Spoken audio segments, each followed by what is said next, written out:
तहसील प्रशासनाकडे केली होती।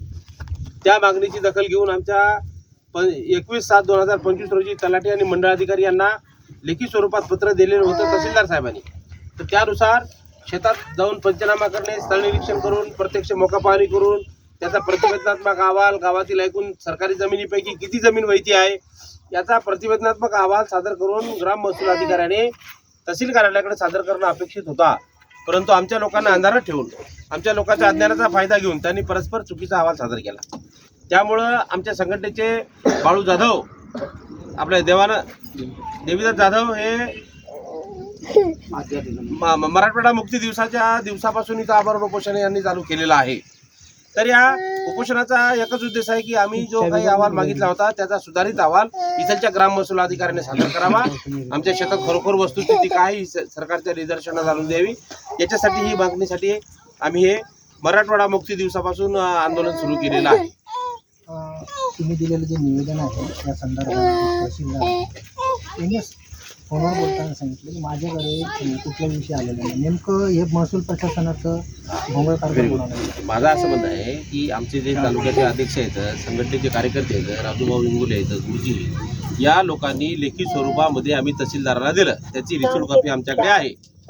मग 7 दिवसाच्या अगोदर नियमानं आम्ही तिकडे दाखल केल्याच्या नंतर तहसीलदार म्हणतात की आम्हाला माहिती नाही, आमच्याकडे त्याच्या ओशा येतात सादर केल्याचा। याचा अर्थ मग महसूल प्रशासनाचं या लोकांकडं हेतुपुरस्सर दुर्लक्ष होते। म्हणजे लोकसेवा कायद्याअंतर्गत एक कागद जर तहसील कार्यालयात गेला तर 7 दिवसाच्या त्याच्यावर निकाल द्यावा लागते आणि आम्ही 8 दिवसाच्या पूर्वी सूचना दिलेली असताना पोलीस स्टेशनला सूचना दिली, तहसीलला सूचना दिली। मग आमच्या सूचनेला मान देऊन इथलचे PSI हसनाबाद पोलीस स्टेशनचे आहिरे साहेब इथं येऊन आम्हाला भेट द्यायसाठी येतात आणि तहसीलदार म्हणतात आम्हाला माहिती नाही। तर ही तोंडी बोलून म्हणजे बोलाचा भात आणि बोलाची कढीच करून आम्हाला पोटभर खाऊ घालण्याचा ते प्रयत्न करत आहेत। परंतु आम्ही महामानव डॉक्टर बाबासाहेब आंबेडकरांना मानणारी माणसं आहे, त्यांच्या विचारधारेला प्रमाण मानून इथं आम्ही उपोषण सुरू केलेलं आहे। ते जर त्यांना माहिती नसेल तर त्याचा जबाब आम्ही चांगल्या पद्धतीने त्यांना विचारला जाईल। त्यांना सर्व माहिती आहे, परंतु आता निर्णय कसा द्यायचा तर ते हेतुपुरस्सर ते उडवाउडवीची उत्तर देतात। प्रशासनानं या आंदोलनाची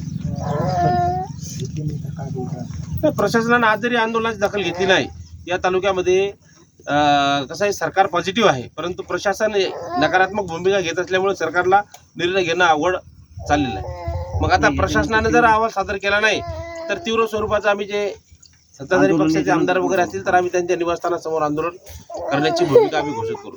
माजी मंत्री रावसाहेब दानवे असतील, सत्ताधारी पक्षाचे ते दानवे साहेब असतील, त्याच्यानंतर आमच्या